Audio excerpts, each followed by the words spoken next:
Hello, welcome back to magazine Mitra. और अब हम कवर करने जा रहे हैं सितंबर महीने की तीसरी वीडियो को, यानी इकोनॉमी को। तो इससे पहले हमने पॉलिटी और जीओवी और आईआर की जो वीडियोज हैं ऑलरेडी उनको चैनल पे अपलोड कर दिया है, तो आप जाके प्लेलिस्ट को देख सकते हैं। पैरेलली हम अक्टूबर और नवंबर की मैगजीन्स को भी कवर कर रहे हैं। तो और कुछ लोगों का सवाल आता है कि ये मैगजीन कहाँ मिलेगी, तो आप सिंपली इस वीडियो के डिस्क्रिप्शन में जाके इसके डाउनलोड लिंक पे जाके इसको डाउनलोड कर सकते हैं, प्रिंट करा सकते हैं, या फिर आप चाहें तो सॉफ्ट कॉपी के रूप में यूज़ कर सकते हैं। तो देखो, मैं अपनी ओर से एक बात बता दूं कि ये आपको करनी क्यों ज़रूरी है। सबसे पहले तो इससे डायरेक्ट सवाल आते हैं। दूसरी बात है, अगर आप पीटी 365 के भरोसे बैठे हुए हैं तो उसमें जो आर्टिकल जितने भी आएंगे इकोनॉमी में, सब्जेक्ट वाइज आएगी, उसमें अप्रैल से लेकर के अक्टूबर तक के जो आर्टिकल हैं उनको ही कवर किया होगा। बाद में जो अपडेटेड पीटी आएगी मे बी अप्रैल के लास्ट में या फिर मई में, तब जाके आपको पूरी साल की करंट अफेयर वो प्रोवाइड करेगी। तो कहीं ना कहीं ये बहुत लेट हो जाएगा। ऑलरेडी आपके ऊपर इतना सारा प्रेशर होगा चीज़ों को कवर करने के लिए, आप करंट अफेयर में भी उसके भरोसे बैठे रहेंगे। तो इससे बढ़िया है, अगर आपने इससे पहले की नहीं की हैं तो उसको आप पीटी 365 से कवर कर सकते हैं। और अब जो भी महीने की करंट अफेयर है आपकी, सितंबर अक्टूबर, इन सबको मंथली बेसिस पे धीरे धीरे निपटाते चलें। अगर आपकी पीछे की नहीं हुई है तो उन्हें भी धीरे धीरे निपटा रहे हैं, ठीक है। तो इससे कहीं ना कहीं आपकी मदद मिलेगी। तो चलिए शुरू करते हैं। तो हमारा पहला आर्टिकल है वस्तु और सेवा कर सुधार, यानी वस्तु और सेवा कर। जीएसटी है क्या, ये भी हम समझेंगे। अब समझेंगे हुआ क्या है। जो जीएसटी परिषद की 56वीं बैठक हुई है, तो उसने कहा कि देखिए भाई, अगली पीढ़ी के जो जीएसटी सुधार हैं अब हम उसमें चेंज करने जा रहे हैं कुछ। ओके जी। तो 2 को मंजूरी दी है, तो पहले 1 को समझ लेते हैं अपने बेस को कवर करने के लिए। तो जीएसटी के बारे में होता क्या है, ये वस्तु और सेवा दोनों पे लगाया जाता है। सेवा होता है कि आप किसी को शिक्षा वगैरह दे रहे हैं, तो उसमें किसी चीज का कोई आदान प्रदान नहीं होता है ना, तो उस पे भी ये लगाई जाती है और वस्तु पे भी लगाई जाती है। तो ये क्या है, एकल अप्रत्यक्ष कर है, इनडायरेक्ट है, और पूरे भारत में लागू होता है। इसे 101 में संविधान संशोधन अधिनियम 2017 द्वारा लागू किया गया था। ये फैक्ट वाली चीज है, ये आपको पता होनी चाहिए। तो इसके बाद में हम आगे बढ़ते हैं। जीएसटी के मुख्य घटक, सबसे पहले ये 4 तरह से हम इसे डिवाइड करते हैं। केंद्रीय जीएसटी यानी सीजीएसटी, इसके अलावा राज्य जीएसटी यानी स्टेट जीएसटी, और यूटी जीएसटी और एकीकृत जीएसटी। अब देखो, ये 3 जो हैं स्टार्टिंग के, सीजीएसटी, एसजीएसटी, यूटी जीएसटी, ये तो होता है कि जब हम यूटीज के भीतर, स्टेट के भीतर आपस में लेन देन कर रहे हैं तो ये टैक्स लगेगा। होगा क्या, सपोज करो आपने यूपी में किसी चीज का प्रोडक्शन किया, यूपी के किसी खरीदार ने वो खरीद लिया, तो आपको टैक्स जो कहाँ चला जाएगा, वो यूपी में चला जाएगा। लेकिन आईजीएसटी में क्या होगा कि सपोज करो आपने यूपी में कोई चीज बनाई, मखाना या कुछ भी, बिहार में जाके वो बेच दिया, तो इसके बाद में क्या हुआ, तो 2 स्टेट्स के बीच में कहीं ना कहीं ट्रांजैक्शन हुई है। तो इसमें क्या करेगा, सेंटर बीच में आएगा, वो कहेगा लाइए साहब मुझे दीजिए टैक्स के पैसा, और मैं क्या काम करूंगा, अब इनको यूपी को और बिहार को दोनों को दे दूंगा। गंतव्य आधारित कर है। गंतव्य आधारित का मतलब क्या है, वही कि जब हमने चीज किसी दूसरे स्टेट में बेची है, तो अगर पार्ले जी का बिस्कुट बनाया यूपी में और पहुंच गया वो बिहार में, तो जहां पे इस चीज का उपभोग हुआ है ना, वहां पे हम इसको टैक्स को जो है कलेक्ट करेंगे, उनको टैक्स हम देंगे, राजस्व आधारित, ठीक। तो जीएसटी का महत्व बिल्कुल जी इंपॉर्टेंस है, तभी तो हम टॉपिक पे बात कर रहे हैं, वरना क्यों कर रहे होते। तो देखो, जीएसटी की शुरुआत में क्या हुआ था, जब शुरुआत में क्या होता था, बहुत सारे टैक्स होते थे, मल्टीपल टैक्सेस चलते थे किसी भी एक चीज को लेने के लिए, उसके पीछे कि ये आपका सीजीएसटी है, आईजीएसटी है, ये इस वाला जीएसटी है, वो वाला जीएसटी, मतलब जीएसटी नहीं, अलग अलग टैक्स चलते थे। तो केंद्र सरकार ने एक बहुत अच्छा जो काम किया वो ये किया कि सारे टैक्सों को मिला करके इसको खत्म कर दिया, और एक कहीं ना कहीं एक बड़ा सीधा सा टैक्स बना दिया, जिसकी ये 3-4 ब्रांच हैं। तो इसके अलावा क्या हुआ, करों पे जो कैस्केडिंग इफेक्ट था वो भी खत्म कर दिया। कैसे साहब, सपोज करो आपने यहाँ से बिस्किट मंगाया बिहार में, तो वो बिस्किट पे तो टैक्स लग ही रहा है। इसके अलावा हम यहाँ से इधर को भेज रहे हैं चीज़ों को, तो जाने में परिवहन में बीच में टैक्स लग रहा है, या कोई और इंटर जो स्टेट ड्यूटी है वैसी कुछ देनी पड़ रही है। तो कहीं ना कहीं एक टैक्स के ऊपर टैक्स, टैक्स के ऊपर टैक्स हो जाता है, और चीज़ें आवश्यकता से ज़्यादा महंगी हो जाती थी। तो इसको भी कहीं ना कहीं इसने खत्म कर दिया। इसके अलावा क्या जीएसटी लाने से कुछ सरकार का राजस्व वगैरह बढ़ा है, बिल्कुल सर बढ़ा है। जो जीएसटी करदाता आधार है, पहले कहीं ना कहीं 17 में हम देखते थे कि 66 लाख के आसपास लोग टैक्स देने वाली लिस्ट में थे। अब हम देख रहे हैं 25 की लिस्ट में कि भाई 1.5 करोड़ हो गए, समझो 1.5 करोड़। तो इसका मतलब फायदा तो हुआ है। इसके अलावा जब हम वित्त वर्ष 2024-25 की बात करते हैं, तो हमारा टैक्स देखें तो इतना बढ़ गया, यानी 4 गुना हमारा टैक्स भी बढ़ा है। तो महत्व तो भाई बहुत ज्यादा है। तो साहब एक बात बताओ, जो हम जिस कारण से इस आर्टिकल को पढ़ रहे हैं, तो उसका उसमें क्या सुधार हुए, क्या सिफारिश हुई है? देखो समझो भाई, पहले होता क्या था, 5% पे, 12% पे, 18% पे, 28% पे, इस तरह से अगर आप कोई वस्तु खरीद रहे हो, सपोज करो आप बहुत ही लग्जीरियस आइटम खरीद रहे हो, तो आपको इतना टैक्स लग रहा है। कोई बहुत काम की चीज खरीद रहे हो तो शायद इतना टैक्स लग रहा है, बाकी इसके बीच में।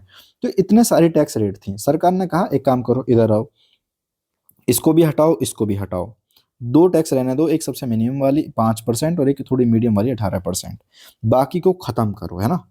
तो ये आपको कहीं ना कहीं प्रीलिम्स के पर्सपेक्टिव से पता होना चाहिए कि किसको खत्म करा है और कितने को हमने रखा है। इसके अलावा हमने क्या काम करा, जो सिन गुड्स होती हैं या विलासिता की वस्तु होती हैं, दोनों को समझो। सिन गुड्स का मतलब है ऐसी चीजें जिन्हें समाज में पाप के रूप में देखा जा सकता है। जैसे आप निकले और आपने 2 उंगलियां दिखाई और बोले जुबां केसरी, या फिर ओल्ड मॉन्क, गोल्ड मॉन्क, जो भी अब सी दारू पी रहे हैं, तो ये शराब वगैरह, इनको कहीं ना कहीं देखते हैं सिन वस्तु के रूप में। तो इन पे जो है पहले क्या होता था, उपकर लगता था। उपकर क्या होता है? उपकर होता है कि आप सपोज करो किसी चीज पे टैक्स तो ले ही रहे हैं, लेकिन समाज में किसी चीज की क्षति होती है, शराब पीते हैं तो अशांति क्रिएट होती है, मुकदमे होते हैं, इतनी सारी चीजें होती हैं, तो सरकार इस पे कुछ एक्स्ट्रा लेवी लगा देती है, तो उसको हटा दिया गया। कहा है कि भाई 40% की एक डीमेरिट दर लगेगी, कहानी खत्म। इसके अलावा जो मीडियम टैक्स रेट है वो भी 12% से घट के 5% हो गई है। अब आते हैं आके नागरिकों के क्षेत्रों में राहत। बिल्कुल राहत की बात है, क्या फायदा होगा? देखिए, जो भी हमारी तेजी से बिकने वाली वस्तु होती हैं, यानी बहुत जरूरी चीजें हैं हमारे लिए, उन पे हमने सब पे 18% से घटा के 5% कर दिया है। जैसे कि सुबह उठे, बालों में तेल डाला, साबुन से नहाए, शैम्पू से नहाए, टूथपेस्ट किया, तो ये सारी चीजें बहुत जरूरी हैं, क्योंकि तेजी से क्यों बिकती हैं, डेली यूज होता है ना इन सब का। तो इस पे भी हमने कहीं ना कहीं घटा के 5% कर दिया गया है। इसके अलावा और क्या राहत मिली है, जो हेल्थ वाला सेक्टर है हमारा, तो उसमें भी अगर हम कह दिए कि भाई जितने भी बीमा पॉलिसी वगैरह आप कराओगे, तो उसमें आपको जीएसटी नहीं देनी पड़ेगी, तो मस्ती से आप सब जाओ और बीमा कराओ अपने। इसके अलावा जो 36 स्पेशल कुछ मेडिसिन है ना, जो जीवन रक्षक दवाओं हैं, उन पे कहा कि भाई जीरो टैक्स, जीरो साहब, जीरो कर दिया, कहानी खत्म। और ज्यादातर जितनी भी हैं, 12% लगती थी उन पे, अब क्या कर दिया, 5%। जाओ दवाइयाँ खरीदो, जिंदे रहो। आओ, इसके अलावा प्रमुख आर्थिक प्रेरक क्या होंगे? देखो, कुछ ऐसी सेक्टर, ऐसी चीजें होती हैं जो इकोनॉमी को इनडायरेक्टली सपोर्ट करती हैं। जैसे सपोज करो आप सीमेंट है, तो सीमेंट से आप क्या करेंगे, ऐसा तो कुछ थोड़ी नहीं करेंगे, तो हो सकता है आपको दुकान बनानी है, मकान बनाना है, कुछ भी करना है, तो हमारी इकोनॉमी को कहीं ना कहीं प्रेरित करने का काम करते हैं। बिल्डिंग बनाई आपने, आपको ऑफिस बनाया, उसमें एयर कंडीशन चाहिए, टीवी चाहिए, तो इस सब पे भी घटा के इसने 28% से क्या कर दिया है, 18% कर दिया है। परिवहन, छोटी कारें हुई, आपकी बाइक वगैरह हुई, उन पे भी 28 से घटा के 18 कर दिया गया है। इसमें थोड़े से एक और चीज करी गई है ऐड, उसमें क्या काम करा है, जो जी स्टैट है, यानी वस्तु और सेवा कर अपीलीय अधिकरण, यानी कि ऐसा अधिकरण जहां पे अगर आपको विवाद वगैरह कुछ हो जाता है, तो आप यहाँ पे जाके इसका दरवाजा खटखटाएंगे। तो सितंबर 2025 से ये भी कहीं ना कहीं शुरू कर दिया गया है। तो इसके अलावा पंजीकरण में सुविधा है, इसमें क्या सुविधा है? देखिए भाई, पहले होता क्या था, लाने के बाद हालांकि हमने कोशिश करी थी कि हम जीएसटी पंजीकरण दे पाएं आसानी से, जीएसटी नंबर सारे जो बिजनेस है उनको उपलब्ध करा पाएं, लेकिन हमने इसको थोड़ा और क्या बोलते हैं, ऑटोमेशन में दे दिया, क्या कि भाई थोड़ा और ऑटोमेटिक बना देते हैं चीज़ों को। और जो भी ई कॉम ऑपरेटर्स हैं, इनको भी हम पंजीकरण प्रणाली के साथ जोड़ देते हैं। इसके अलावा होगा क्या, निर्यात में हमें लाभ मिलेगा, क्योंकि जो मध्यस्थ सेवा, मध्यस्थ सेवा क्या होती है, ऐसी चीजें जो वस्तु और सेवाओं की आपूर्ति को बिना किसी परिवर्तन के सुगम बनाती हैं। इधर से उधर कोई चीज ले जा रहे हैं, ट्रांसपोर्टेशन, जो भी चीजें हैं, तो इसको भी कहीं ना कहीं निर्यात लाभ प्राप्त करने में मदद मिलेगी भारतीय निर्यातकों को, जब यहाँ से वो विदेश में कोई चीज भेज रहे हैं, ठीक है। तो अब हम समझते हैं हालिया परिवर्तन के लाभ क्या होंगे। सबसे पहले सामाजिक सुरक्षा बढ़ेगी। देखिए भाई, हमने किसी का बीमा है उस पर टैक्स हटा दिया, हमने दवाओं पर टैक्स हटा दिया, तो हमारी जो सोशल सिक्योरिटी है, परिवार की सिक्योरिटी है, हेल्थ सिक्योरिटी है, ये मजबूत होगी। कीमतों में कमी हो जाएगी, तो कीमतों में कमी होगी तो मांग में वृद्धि हो जाएगी, क्योंकि भाई वस्तुएं सस्ती हैं, तो उपभोग कहीं ना कहीं ज़्यादा होगा, ज़्यादा होगा तो फाइनली हमारी जीडीपी बढ़ेगी। तो हमने सोचा कि यार कहीं ना कहीं जीडीपी की जो रेट है ना, वो 20 से 30 पॉइंट ज़्यादा होने के अनुमान है, क्योंकि लोग खरीदेंगे ज़्यादा। एमएसएमई को समर्थन, तो एमएसएमई, जब हमने सीमेंट, हमने देखा था ना सीमेंट को कितने में, आप एक बार ना मैं आपको बता रहा हूँ थोड़ा सा समय लगा के, ये सीमेंट, ऑटो पार्ट्स, हस्तशिल्प, इन सबको आप देख लेना कि कितने से कितने में ले आए, है ना। तो सीमेंट, ऑटो पार्ट्स, हस्तशिल्प, इन सब पे भी कहीं ना कहीं हमने कमी कर दी है। तो इससे क्या होगा, अगर कोई छोटे बिजनेस वाले हैं बेचारे, जो 28% पहले देते थे, तो उनके लिए बहुत टफ हो जाता है कंपटीशन में बने रहना, है ना। बड़े बिजनेसमैन जो है ना खा जाते हैं एक तरह से, तो अब वो भी कहीं ना कहीं कंपटीशन दे पाएंगे क्योंकि उन्हें भी चीज़ें सस्ती मिल रही हैं। जीवन की सुगमता होगी, क्योंकि यार सिंपल सी बात है, बहुत दिमाग मारना नहीं है, दो तरह की टैक्स संरचना है, या तो ये है या ये है, तो निर्णय तेज होंगे और बढ़िया चलेगा। व्यापक कराधार हो जाएगा कि देखिए भाई अनुपालन होगा प्रॉपर, कि भाई दो ही कर हैं, क्यों फालतू में दिमाग लगाना है। पहले आदमी सोचता था, दिमाग लगाता था कि यार 28% वाली कोई वस्तु है तो कैसे मैं हेरा फेरी करके इस पे 10% बचा के 18% वाली बना दूं। तो सिंपल सी बात है कि प्रोत्साहित करेंगे और कर का आधार विस्तार होगा, राजस्व में सुधार होने की संभावना है। तो ये जो बात आई है ना, राजस्व में सुधार होने की संभावना है, तो सबसे पहली चुनौती हमारी यही है कि वित्त मंत्रालय कहता है कि यार देखो, वो सब ठीक है, लॉन्ग टर्म में राजस्व में सुधार होगा, पर अभी तो नुकसान होगा। कितने का? 48,000 करोड़ रुपए का है। इसके आधार पर हमने बताया है। इनपुट टैक्स क्रेडिट की समाप्ति हो जाएगी। इनपुट टैक्स ये क्या है देखिए, जब हमने जो भी होते हैं ये स्वास्थ्य उत्पाद हैं, बीमा सेवा, जब ये काम करते हैं तो उस पे आईटीसी का लाभ नहीं मिलेगा। लाभ नहीं मिलेगा तो हमारा क्या होगा, पहले ये क्या काम करती थी, ये इसको एडजस्ट कर लेती थी जीएसटी को कम करके प्रीमियम पे, कि भाई आप जीएसटी को ऐसे कम कर लीजिए और बाकी चीज़ें। लेकिन अब क्या है, जब जीएसटी पर टैक्स ही नहीं है तो समायोजन नहीं कर पाएंगे। इससे क्या होगा, जो पॉलिसी धारक हैं उनकी लागत जो है कहीं ना कहीं बढ़ भी जाएगी पहले की अपेक्षा बीमा कंपनियों पर। तो आगे समझते हैं अनुपालन की जटिलता। जटिलता ये है कि यार देखो, पहले चार चल रहे थे, अब देखो किसी भी क्षेत्र में अगर बहुत तेजी से परिवर्तन होते हैं ना, तो एक दिक्कत आती है उनको एग्जीक्यूट कराने में। 2017 से ये चीज़ें चल रही थी, सब लोगों को आदत पड़ चुकी है ये सब करने की। अब अचानक से आप लगभग 7-8 साल बाद आके कहते हैं कि नहीं भाई, अब दो तरह से चलाएंगे, अब केवल दो ही टैक्स स्लैब होंगी। तो जो बिलिंग सिस्टम बना रखे हैं ना उन सब ने, तो उनको भी कहीं ना कहीं चुनौतियों का सामना करना पड़ेगा। तो आगे समझते हैं व्युत्क्रम कर संचय की समस्या आ जाएगी। इसमें क्या है, देखिए कई बार ऐसा होता है कि हम छोटे छोटे कच्चे माल को खरीदने में इतना टैक्स दे देते हैं कि बड़े पे इतना टैक्स नहीं बचता। तो व्युत्क्रम कर संरचना वो नहीं है। जैसे कि सपोज करो साइकिल है, उस पर टैक्स कितना लगाया, 5%। अब जो आएगी साइकिल वो 5% वाली टैक्स रेट में आएगी। लेकिन प्लास्टिक और स्टील जो कि इसको बनाने के लिए काम कर रहे हैं, उन पर 18% टैक्स लग रहा है। तो कहीं ना कहीं ये एक हमारे लिए नई समस्या है, व्युत्क्रम कर संरचना।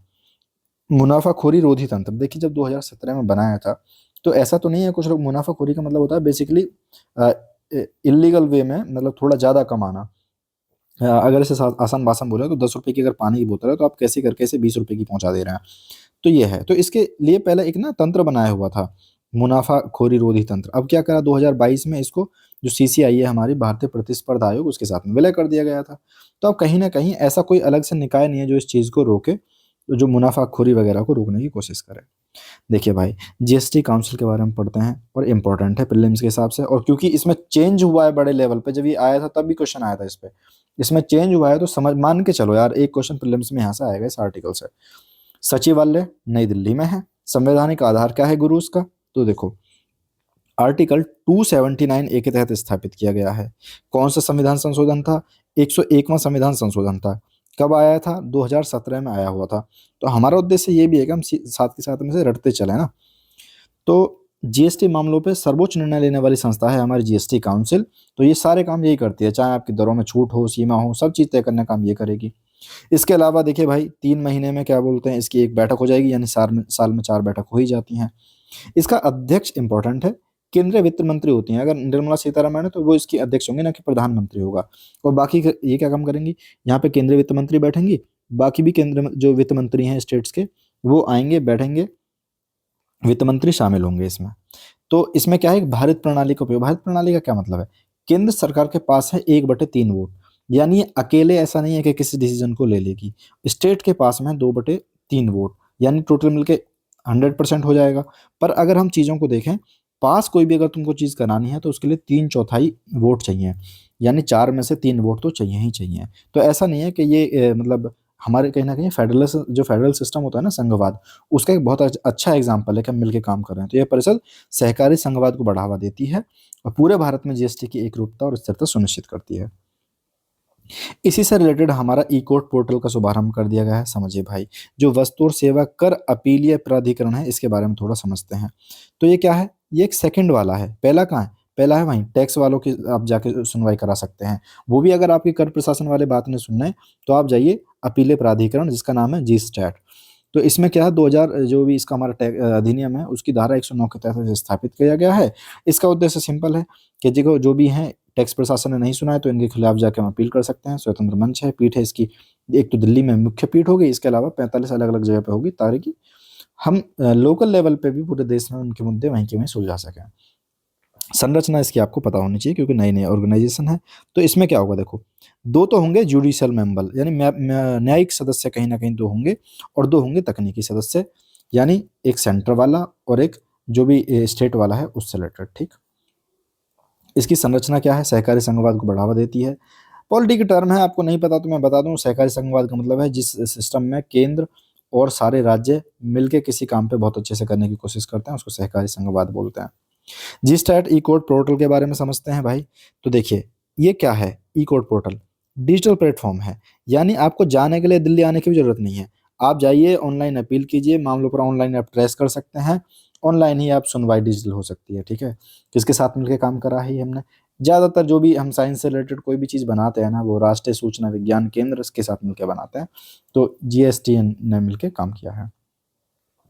इसके अलावा हम आ जाते हैं अगला, भारत का सेमीकंडक्टर इकोसिस्टम। देखिए यार ये बहुत इंपॉर्टेंट चीज़ है, आपको कोई भी चीज़ बनानी है, मोबाइल बनानी है, कोई भी बड़ी रॉकेट में कोई बहुत अच्छे काम करने हैं तो सेमीकंडक्टर की ज़रूरत पड़ती है।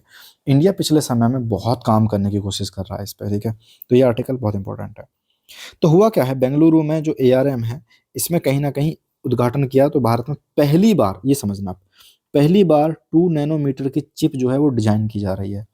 समझो, इससे नीचे की तो है ही नहीं, 1 की या कुछ माइक्रो में है ना, तो 2 नैनोमीटर की क्या बोलते हैं चिप डिजाइन की जा रही है। एक और सवाल आया था मुझे याद है कि इनमें से कौन सा जो है 6G फाइटर जेट नहीं है, ऐसा करके कुछ था। तो ऐसे आप समझ लेना, हो सकता है वो आपका विक्रम का या कोई और नाम दे दे, बोले कि बताओ इनमें से कौन सी कितने, या ये इतने माइक्रो, तो ये आपको पता होना चाहिए। बेसिक सी बात है कि अभी हम यहाँ पहुंच पाए हैं, समझेंगे हम कैसे, दुनिया कहाँ है। हाँ, तो 2M जो चिप्स है, अच्छा चिप्स लेज वाला नहीं है, कुरकुरे नहीं है भाई, नींद खोल लेना। तो ये चिप है, ये चिप समझेंगे अभी।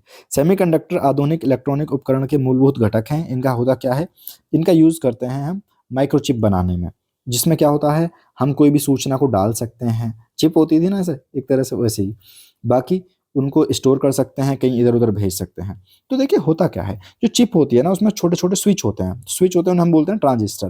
तो वो क्या काम करते हैं, जो विद्युत संकेत है उन्हें इधर उधर ऐसे भेजते हैं, जैसे हमारे दिमाग के अंदर न्यूरॉन्स काम करते हैं ना इधर उधर संदेश को भेजने के लिए, वैसे ये चिप काम करती हैं एक बड़े हार्डवेयर के अंदर। ठीक है, और देखो हो सकता है साइंस में यहाँ से सवाल आ जाए, कई बार है ना कंफ्यूजन होता है, तो समझो जितनी पतली चिप होगी, जितनी छोटी चिप होगी, वो उतना ही कम स्थान घेरेगी और उसकी प्रोसेसिंग क्षमता अधिक हो जाती है, यानी जितनी हल्की उतना बढ़िया। तो अब ऐसा नहीं है कि चिप जितनी बड़ी होती है उतना ही अच्छी प्रोसेसिंग करती है, नहीं, जितनी छोटी होगी पतली होगी उतनी प्रोसेसिंग क्षमता उसकी अच्छी होती चली जाएगी।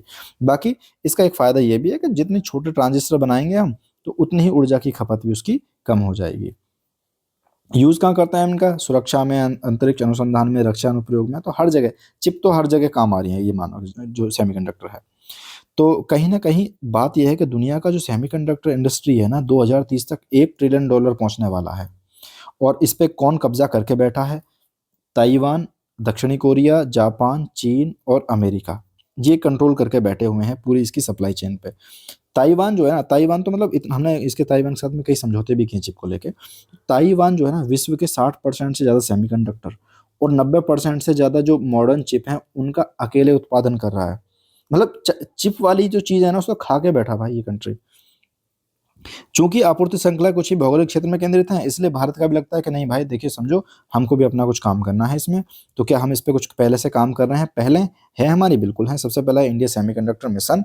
तो इसमें हमने क्या काम किया, 2021 में कुछ योजनाओं को शुरू किया था, जैसे कि सेमीकंडक्टर फैब्स योजना, यानी 28 नैनोमीटर। अब समझ रहे हो यार, 28 से हम आ गए हैं 2 नैनोमीटर पे, और ये हम अब कर रहे हैं, और ये ताइवान, जापान, दक्षिण कोरिया ये बहुत पहले से कर रहे हैं इन चीज़ों को। तो हमारा ये क्या है कि जो भी क्या बोलते हैं 28 नैनोमीटर या उससे अधिक उन्नत वाली जो भी फैब इकाइयों को बनाने की कोशिश करता है, तो हमारी इंडियन गवर्नमेंट उसको 50% वित्तीय सहायता देती है। डिस्प्ले, जो भी क्या बोलते हैं एमोलेड और एलसीडी डिस्प्ले जैसी प्रौद्योगिकी को शामिल करता है, उसकी लागत का 50% वित्तीय सहायता देती है सरकार। कंपाउंड सेमीकंडक्टर, इस योजना में क्या है कि जो भी सिलिकॉन फोटोनिक्स और एमएसएमई सेंसर वगैरह जो भी बनाने की कोशिश करते हैं, इनको हम सपोर्ट करते हैं। इसके अलावा जो हमारी डिज़ाइन लिंक्ड इंसेटिव है कि भाई अगर आप बहुत अच्छे डिज़ाइन वगैरह बनाते हैं तो एमएसएमईज को सप्लाई करने के लिए डिज़ाइन स्टार्टअप को, इसमें भी प्रत्येक कंपनी में 15 करोड़ तक की पैसे देने का राशि देने का काम हमारी सरकार कर रही है इस चिप्स को बढ़ावा देने के लिए। सेमिकॉन इंडिया क्या है? तो देखो, विश्व भर में अलग अलग जो सेमिकॉन प्रदर्शन होते हैं ना, तो उसमें से हमने एक बनाया ये सेमिकॉन इंडिया। तो इसमें क्या होता है, जो भी सेमीकंडक्टर के डिज़ाइन है या बनाने वाले हैं, इन सबको लाते हैं हम एक साथ मंच पे बैठ के बात करते हैं ताकि इसके प्रोडक्शन को बढ़ावा दे सकें, और कुछ कुछ समझौते भी करते हैं। तो सेमिकॉन इंडिया 2025 जो हमारा चौथा संस्करण है, ये किसकी साझेदारी में? सेमी के साथ में आयोजित किया गया था। सेमी का मतलब है semiconductor equipment and materials international. तो इसके साथ में आयोजित किया गया था, और इसकी जो महाशक्ति, इसका निर्माण है अगली सेमीकंडक्टर महाशक्ति का निर्माण, ये इसका हमारे भारत वाले की थीम है।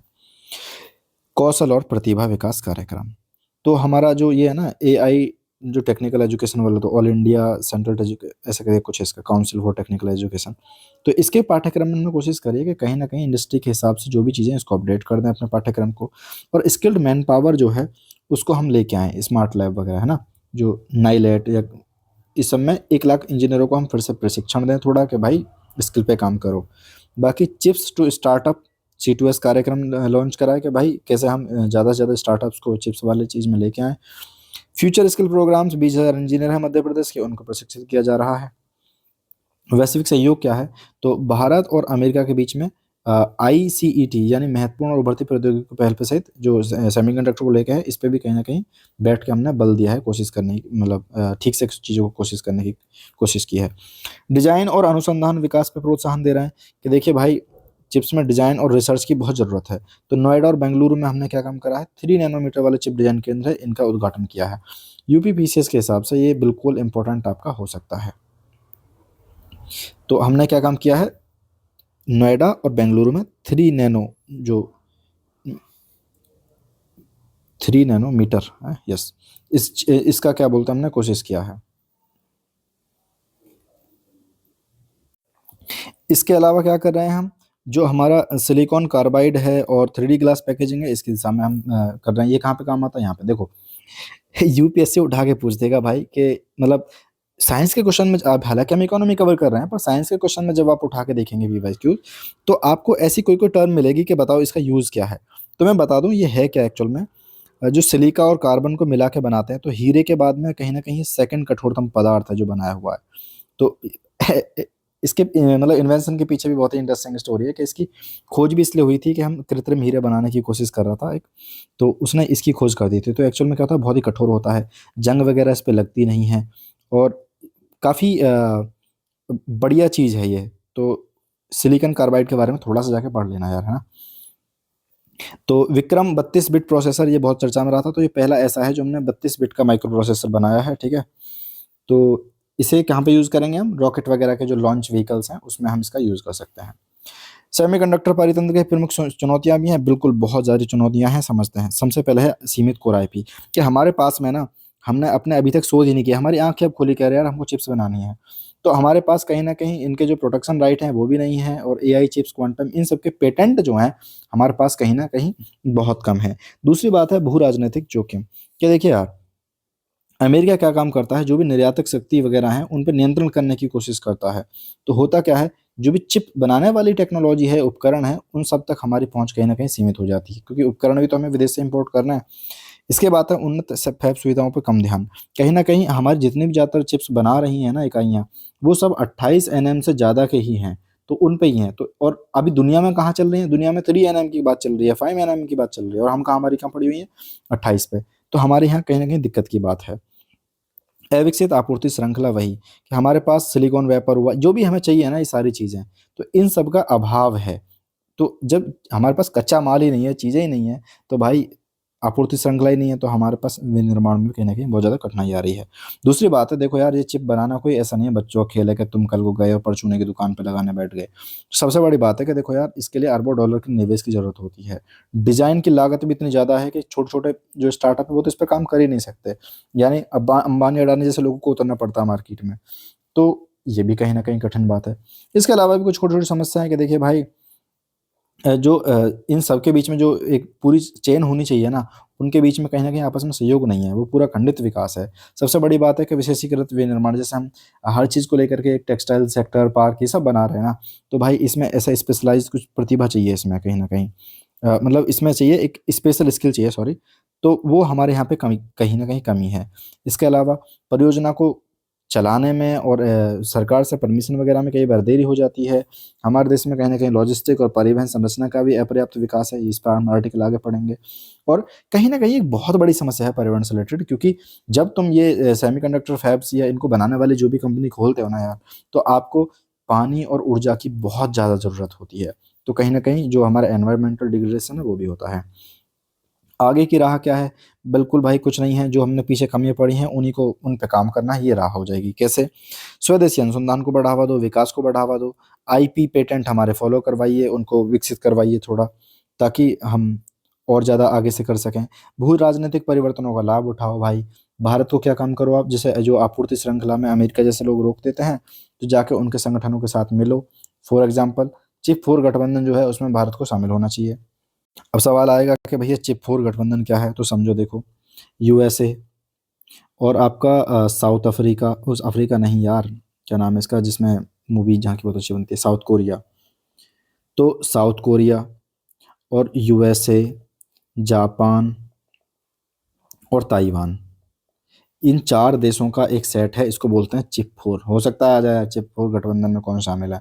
तो ये इस पे मतलब है, चाइना नहीं है, ये याद रखना, ठीक है? चिप 4 में कहीं न कहीं चाइना को काउंटर करने के लिए चिप 4 बनाया भी गया, ये भी याद रखना।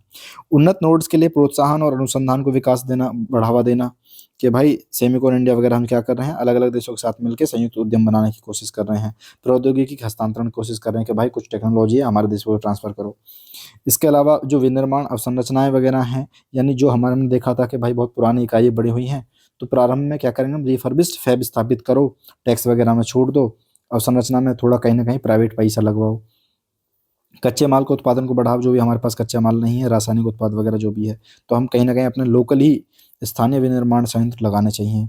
इसके अलावा सहयोग को बढ़ावा दो भाई, डिज़ाइनर हाउस, फैब, परीक्षण, इन सब के बीच में जो विखंडन हुआ पड़ा था, हमने ऊपर पढ़ा था कि भाई चीज़ें आपस में एक कनेक्टेड वे में नहीं है, तो इनको कनेक्शन को बढ़ावा दो। इसके अलावा देखो सबसे बड़ी बात है कि चिप ऐसे तो है नहीं कि कोई वो चीज़ें अपने आप हो जाएँगी। तो देखिए यार, अपने शैक्षणिक पाठ्यक्रमों में वो अपडेट करो कि भाई कैसे बनानी है, क्योंकि कुशल कार्यबल जब तक हमारे पास नहीं होगा, कितनी भी जनसंख्या हो, कुशल नहीं है तो कोई मतलब नहीं है। तो हमें अपने पाठ्यक्रम को अपडेट करा के कैसे बनानी है वो भी सम्मिलित करवाओ। अगला हमारा एक बहुत ही इम्पोर्टेंट आर्टिकल है, वो है प्रधानमंत्री मेगा एकीकृत वस्त्र क्षेत्र और परिधान, शॉर्ट में बोले क्रिप्स नाम है, एकदम बढ़िया, पीएम मित्र योजना। तो समझो ये क्या है। चर्चा में इसलिए क्योंकि प्रधानमंत्री जो है ना, उन्होंने मित्र पार्क की आधारशिला रखी है। तो क्या करेंगे इसमें, गुड्डे गुड़िया जाकर मित्रता करेंगे? नहीं भैया, अलग चीज़ है ये। मित्र यही है, समझो ये मित्र है। Mega integrated textile reason and apparel जो भी है, ये है मित्र। मित्रता नहीं करनी है, समझो। इसके बारे में समझते हैं। सबसे पहली बात है, वस्त्र मंत्रालय ने 21-22 से 27-28 के बीच में क्या काम करा है कि देखिए भाई, इतने करोड़ रुपए की लागत से इस योजना की शुरुआत करी है। तो शुरुआत करें तो कुछ उद्देश्य भी होगा, बिल्कुल साहब। होता क्या है देखो, जो भी वर्ल्ड लेवल की इंफ्रास्ट्रक्चर को प्रोवाइड करा के, सुविधा प्रोवाइड करा के, हमें क्या काम करना है, अपने यहाँ पे वस्त्रों के सेंटर का निर्माण करना है, बनाने के, जहाँ कपड़ा बनाया जाता हो दुनिया लेवल पर, ठीक है? तो हमने क्या काम करा, पूरे भारत में 7 जगह की पहचान करी कि भाई ये जगह कहीं न कहीं ऐसी है, जहाँ पे हम एक ही जगह पे कताई कर सकते हैं, बुनाई कर सकते हैं, उनका भंडारण कर सकते हैं, वस्त्रों को बना सकते हैं, रख सकते हैं, मशीनरी वगैरह सारी चीज़ें हम यहाँ पे काम कर सकते हैं। तो हमने ऐसी 7 जगह पूरे भारत में खोजी, किस लिए? ताकि हम कपड़े के निर्माण को बढ़ावा दे सकें दुनिया भर में। पढ़ेंगे वो तो डिटेल में क्या-क्या चक्कर है। दृष्टिकोण इसका 5F है। देखो, ऐसी टर्म जब भी आपको कहीं दिखे ना, क्योंकि आप हो भाई मेंस तक जाने वाले लोग, तो एफ जितना भी ऐसा दिखे ना, इसको उठाओ, चुपचाप कहीं जाके लिख लो और रट लो। क्या? फार्म से फाइबर, फाइबर से फैक्ट्री, फैक्ट्री से फैशन की ओर, फैशन से फॉरेन की ओर। कर दिया भैया एक्सपोर्ट। तो ऐसा लक्ष्य इसको बनाया है कि हम पूरे पारितंत्र को कहीं ना कहीं एक यूनिफाइड कर दें, एकीकृत कर दें। तो आप ऐसी टर्म को उठा के रख दिया करो, एग्जाम में ना नंबर फेंक के जाएगा मेंस में ऐसी सोच लेके आए तो। इसके अलावा 70,000 करोड़ रुपए के निवेश को आकर्षित करना, कि भाई देखो हम कितना बढ़िया काम कर रहे हैं, तो विदेश से कहीं ना कहीं इतना रुपए को हम ला सकते हैं। obvious सी बात है, निवेश आता है तो रोजगार भी आता है, तो 20 लाख से ज्यादा रोजगार क्रिएट हो जाएंगे। तो ये 7 मित्र पार्क कहाँ है, बिल्कुल आपको पता तो होना चाहिए यार। देखो, ग्रीनफील्ड है उत्तर प्रदेश में आपका, गुजरात के नवसारी में, महाराष्ट्र के अमरावती में है, कर्नाटक में है कालबुर्गी में, और तमिलनाडु में वारंगल में, और मध्य प्रदेश के धार में। अब यहाँ पे दो सवाल उठते हैं। एक तो है कि यार ये इधर ग्रीनफील्ड क्यों लिखा हुआ है, उधर ब्राउनफील्ड क्यों लिखा है। समझो, देखो, अगर किसी चीज को मैन्युफैक्चरिंग या शुरू से चीजें शुरू करनी है, आपको जीरो से स्टार्ट करना है, जैसे मैं करवाता हूँ मैगजीन को, तो जीरो से अगर आपको स्टार्ट करनी है कोई इंडस्ट्री, तो उसको बोलते हैं ग्रीनफील्ड प्रोजेक्ट। और पहले से तुमने शुरुआत कर रखी है साहब, ये हमारी ये रखी हुई है भैया, मैं थोड़ा पढ़ के आया हूँ पहले से, अब मुझे थोड़ी थोड़ी आपकी ज़रूरत है, लेकिन इसको अभी नॉलेज को धार लगानी है, जिस टेस्ट सीरीज करते हैं ना, तो उसको बोलते हैं हम ब्राउन फील्ड। कि भाई पहले से इंडस्ट्री सेटअप है, लेकिन इसको थोड़ा और बेटर बनाने के लिए पैसा चाहिए, तो इसे ब्राउन फील्ड बोलते हैं। तो देख लेना कहाँ पे ग्रीन फील्ड है, कहाँ पे ब्राउन फील्ड है। तो आगे बढ़ते हैं। हाँ, तो राज्यों की पात्रता, बिल्कुल, क्या ऐसा थोड़ी है कि किसी में भी, तो किस आधार पे ये साथ चुने थे, समझो समझो भाई, बाधा मुक्त भूखंड होना चाहिए, कि देखो 1,000 करोड़ 1,000 एकड़ का जो है वो उपलब्ध होनी चाहिए जमीन। इसके अलावा उसकी जो नीति है ना स्टेट की, वो भी कहीं ना कहीं अनुकूल होनी चाहिए औद्योगिक नीति। ऐसा नहीं है कि कुछ टैक्स वगैरह बहुत ज़्यादा चीज़ों में राज्य ने कुछ ऐसा कर रखा है। इसके अलावा जो वस्त्र क्षेत्र है उसमें पारंपरिक क्षमता, पहले से भी कुछ काम होनी चाहिए, उपस्थिति होनी चाहिए। मतलब हम वहीं तो सेटअप जमाएंगे जहाँ पहले से कुछ काम होता है, कपड़े से रिलेटेड कहीं होता ही नहीं है, तो बहुत मेहनत लग जाएगी। संरचना और कार्यान्वयन, वही हर मित्र पार्क में एक स्पेशल पर्पज व्हीकल है, वो विकसित करेंगे, जिसमें क्या काम करेगी, केंद्र सरकार की देगी 100 में से 49 रुपये, यानी 49% हिस्सेदारी, और राज्य सरकार की होगी 51% की हिस्सेदारी। क्या काम करेंगे, सार्वजनिक निजी भागीदारी मॉडल, पीपीपी। होता क्या है ये, सिंपल सी बात है, सार्वजनिक का मतलब है कि देखो गवर्नमेंट इसमें कहीं ना कहीं पैसा देगी तुम्हें, कि लो भाई ये करो, ठीक। निजी का मतलब है कुछ प्राइवेट सेक्टर भी आएंगे। तो ऐसी कोई भी चीज़ जिसमें गवर्नमेंट और प्राइवेट जो है दोनों मिलकर पैसा डाल रहे हैं, मतलब फंडिंग मिल रही है नॉर्मल बैंक वगैरह से और प्राइवेट प्लेयर से भी, तो इसको बोलते हैं पीपीपी भागीदारी, ठीक है। तो इसके तहत अवसंरचना के निर्माण के रखरखाव के लिए एक मास्टर डेवलपर का चयन किया जाएगा। वित्तीय प्रोत्साहन को सहायता इसमें क्या मिलेगी, सबसे पहले देखो, जो केंद्रीय वस्त्र मंत्रालय है, तो ग्रीन फील्ड समझो, जो ग्रीन फील्ड परियोजना उनको देंगे प्रत्येक पार्क के लिए 800 करोड़ रुपए। ब्राउन फील्ड के देंगे 500 करोड़ रुपए, 300 करोड़ रुपए कम मिल रहे हैं, ठीक है। तो दो तरह से देंगे। सबसे पहले विकास पूंजी सहायता, यानी परियोजना लागत का 30%, आप जितना भी खर्च कर रहे हो उस पर 30%। तो जब हम ग्रीन फील्ड को बना रहे होंगे, तो उसमें क्या हो जाएगा, 500 करोड़ रुपए तक देंगे हम सहयोग की राशि, यानी विकास करने में। दूसरे ब्राउन फील्ड में 200 करोड़ तक की। अब ये तो 800 करोड़ कैसे था, तो समझो, प्रतिस्पर्धात्मक सहयोग प्रोत्साहन, कि भाई आपकी स्थापना तो हो गई, अब हम टर्नओवर को सपोर्ट करने के लिए भी कुछ पैसा देते हैं तुम्हें, 300 करोड़ रुपए। तो 500 करोड़ ये हुआ, 300 करोड़ ये हुआ, टोटल मिला हो गया 800 करोड़। ऐसे ही क्या बोलते हैं, 200 करोड़ ब्राउन फील्ड को दिया था, 300 करोड़ ये हो गया, और टोटल मिला के हो गया 500 करोड़। तो इस तरह की ये हमारी सहायता मिलेगी। अन्य केंद्रीय योजनाओं के साथ अभिसरण, कि देखिए भाई जो भी अगर योजना चल रही है, कौशल विकास चला रहे हैं, विद्युत से रिलेटेड लॉजिस्टिक योजना, तो हमारी एक कोशिश रहेगी कि यार देखो सारी योजनाओं को ना एक ही मंच पे लाके हम काम कर सके, ताकि दोहराव थोड़ा कम हो।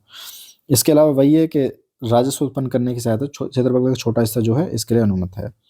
प्रधानमंत्री ये मित्र योजना क्यों शुरू की, देखो भाई मित्रता करनी थी किसमें, जो अलग अलग इकाइयाँ पड़ी हुई थी ना, कि यहाँ पे यार कपास उग रहा है, यहाँ पे कुछ हो रहा है, इस स्टेट में कुछ हो रहा है, तो इन सबको एक साथ करने का काम है हमारा। विखंडन और संपूर्ण मूल्य श्रृंखला का अभाव था, कहीं केवल कताई हो रही है, कहीं केवल बुनाई हो रही है, कहीं केवल प्रबंध हो रहा, तो इन सबको खत्म करके ना एक लेवल पे हमें गुणवत्ता और लॉजिस्टिक लागत बढ़ जाती है, तो उस सब को लेकर गुणवत्ता में भी कमी आ जाती है कि यार भ्रष्टाचार इतना देश में। इसके अलावा अवसंरचनात्मक बाधाएं हैं, कि भाई प्रसंस्करण इकाइयाँ हैं वो अच्छे से काम नहीं कर रही हैं, फिनिशिंग इकाइयाँ हैं वो ठीक से काम नहीं कर रही। इससे क्या होगा, हमारे विदेश में हमारा सामान जाता है, उसका कहीं ना कहीं जो मतलब मानकीकरण भी के मानक नहीं है हमारे पास में, तो फिर वो ठीक से विदेश में खरीद नहीं पाते लोग, हमारे क्वालिटी के प्रति जो विश्वास है वो नहीं रहता है। तो इस सारी अवसंरचना को पहले ही दूर कर देते हैं हम, ताकि बेहतरीन क्वालिटी की चीज़ों को प्रोवाइड कर सकें।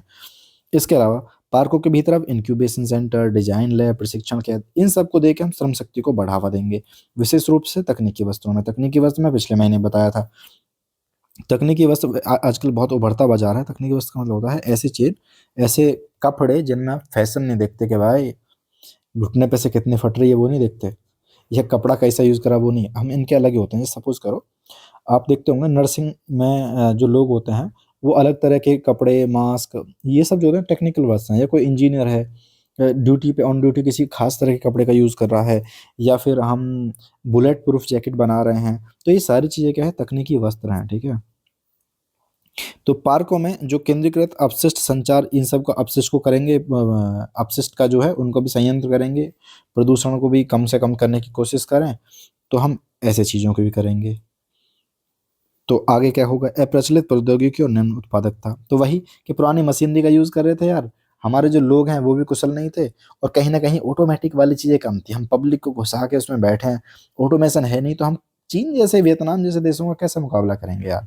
हमारी मशीन ऑटोमेटिक काम कर ही नहीं रही, हमारे में तो आदमी बैठे हुए काट रहे हैं आज भी अंग्रेजों के जमाने की तरह। तो इसको भी अलग करना। प्लग एंड प्ले फैक्ट्री, इन सब से क्या होगा, निवेशकों को आकर्षित करेंगे कि भाई जैसे SEZ में हम काम कर रहे थे इलेक्ट्रॉनिक्स निर्माण में, वैसे ही हम इसमें क्या काम करेंगे, मतलब SEZ जैसे कामयाब है ना इलेक्ट्रॉनिक्स के निर्माण में, वैसे ही हम कपड़ों के निर्माण में काम करेंगे। इसके अलावा अपर्याप्त निवेश की, देखो निवेश की हर जगह समस्या है भाई, पैसा कहाँ से आए। तो कहीं ना कहीं वैश्विक प्रतिस्पर्धा के लिए आकार और पैमाने प्राप्त नहीं कर पाई थी, तो अब इसमें निवेश आ जाए क्योंकि सरकार इस पर खुद से ध्यान दे रही है। गुणक प्रभाव क्या होगा, श्रम गहन निर्यात्मक क्षेत्र है, तो इसके अलावा क्या होगा, बड़े टाइम पे रोजगार होगा, रोजगार होगा तो ग्रामीण की आय बढ़ेगी, आय बढ़ेगी तो जो कि क्या बोलते हैं और ज्यादा कच्चा माल आएगा। तो देखो भाई, थोड़ा सा भारतीय वस्त्र और परिधान क्षेत्र जो है इसका अवलोकन करते हैं, करें अवलोकन दो आंखें खोल के। चलिए, सबसे पहले स्थिति क्या है, देखो यार, वस्त्र निर्माण की अगर हम क्षमता की बात करते हैं, तो भारत जो है ना कहीं चीन के बाद दूसरा देश है सबसे बड़ा, किसके मामले में, क्षमता के मामले में। लेकिन वैश्विक व्यापार में हमारी हिस्सेदारी 3% की, लगभग 4% की मान लो, और छठा सबसे बड़ा निर्यातक है। तो हम यानी स्कोप तो यार बहुत ज्यादा है, ठीक। क्षमता की अगर हम देखें और क्या बोलते हैं एक्सपोर्ट को देखें, तो अर्थव्यवस्था में GDP का देता है 2.3%, औद्योगिक उत्पादन में 13%, निर्यात में 12%। इससे क्या समझ में आया, इससे समझ में आया कि यार कहीं ना कहीं ये हमारे देश की जो बेरोजगारी की समस्या है उसको दूर करने का मामला दूर कर सकता है। कैसे, क्योंकि रोजगार देने वाला दूसरा सबसे बड़ा सेक्टर है किसके बाद में, एग्रीकल्चर। आपको पता है ना, मतलब लगभग 50% के आसपास या 51% के आसपास कृषि से, हमारे कृषि पर डिपेंडेंट है इकोनॉमी। तो कृषि के बाद में दूसरा सबसे बड़ा है ये कपड़ा। इसके अलावा देखते हैं हम कि 4.5 करोड़ लोग ना सीधे रूप से इसमें काम कर रहे हैं, और सबसे बड़ी बात है कि हम जिनको मुख्य धारा में लाने की कोशिश करते हैं, महिलाएं और ग्रामीण आबादी, उन सबके लिए रोजी रोटी का बहुत बड़ा क्षेत्र है। तो इस पे क्यों हम काम ना करें मिलके। बाकी 80% जो इसकी क्षमता है वो MSME क्लस्टर्स में फैली है, यानी MSME को भी इससे कहीं ना कहीं ज्यादा फायदा मिलेगा, ठीक है। तो कुछ और भी सहायता है, बिल्कुल यार सहायता मिल रही है। सबसे पहले है परिधान हेतु जो PLI स्कीम है, हम बार बार पढ़ते हैं इसको, तो मानव निर्मित फाइबर वगैरह इन सब में निर्माण करने के लिए PLI स्कीम काम करती है। समर्थ योजना क्या काम करती है, अगर आपको नहीं आता है काम धंधा करना तो आपको कुशलता का प्रशिक्षण देती है। इसके अलावा जो आपका एटूफस योजना है, ये क्या काम करती है कि अगर आपकी टेक्नोलॉजी थोड़ी पैसा नहीं है आपके पास में कि आप अपनी टेक्नोलॉजी को थोड़ा इंक्रीज कर सकें, तो उसके लिए आपको ऋण दे देगी MSMEs को। इसके अलावा कस्तूरी कॉटन, हम अपना पूरी दुनिया में एक ब्रांड बनाने की कोशिश कर रहे हैं भारतीय कपास की ट्रेसेबिलिटी के लिए, विश्वास के लिए, कि देखो भाई ये कस्तूरी कॉटन है, ये हमारा है। इसके अलावा तकनीकी वस्त्र मिशन में हम क्या काम कर रहे हैं, हम कोशिश कर रहे हैं कि वस्त्रों का अनुसंधान कर सकें, उत्पादन कर सकें, निर्यात कर सकें, ठीक है। और सबसे बड़ी बात जो सरकार ने काम करने की कोशिश करी कि देखिए भाई ऑटोमेटिक रूट से आप जाके 100% तक इन्वेस्ट ले सकते हैं, बाहर से FDI ले सकते हैं। अगला जो हमारा आर्टिकल है वो है आपका राष्ट्रीय लॉजिस्टिक नीति 2022 से रिलेटेड। तो चर्चा में क्यों है, सबसे पहली बात है कि जो आपका वाणिज्यिक और उद्योग मंत्रालय है उसने राष्ट्रीय लॉजिस्टिक नीति जो है 2022 उसकी तीसरी बनाई है वर्षगांठ। आई कब थी, ये आई थी, और हर साल ये चर्चा में तो रहती है, क्योंकि अब एक वर्षगांठ होगी, 2 हो गई, तीसरी हो गई है।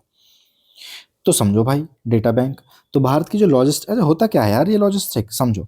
देखो आपने गेहूं उगाया, मैं शॉर्ट में बताने की कोशिश कर रहा हूँ, ठीक है। तो उसके लिए पहले कहीं से बीज लेकर आए थे, फिर यहाँ पे गेहूं उगाया, यहाँ से आपने भर के बोरी में मार्केट पहुंचाया, मार्केट ने सरकार तक पहुंचाया, सरकार ने फिर सपोज करो या प्राइवेट कंपनी ने ब्रेड बनाया, ब्रेड को फिर आप तक पहुंचाया, आपने फिर खा लिया।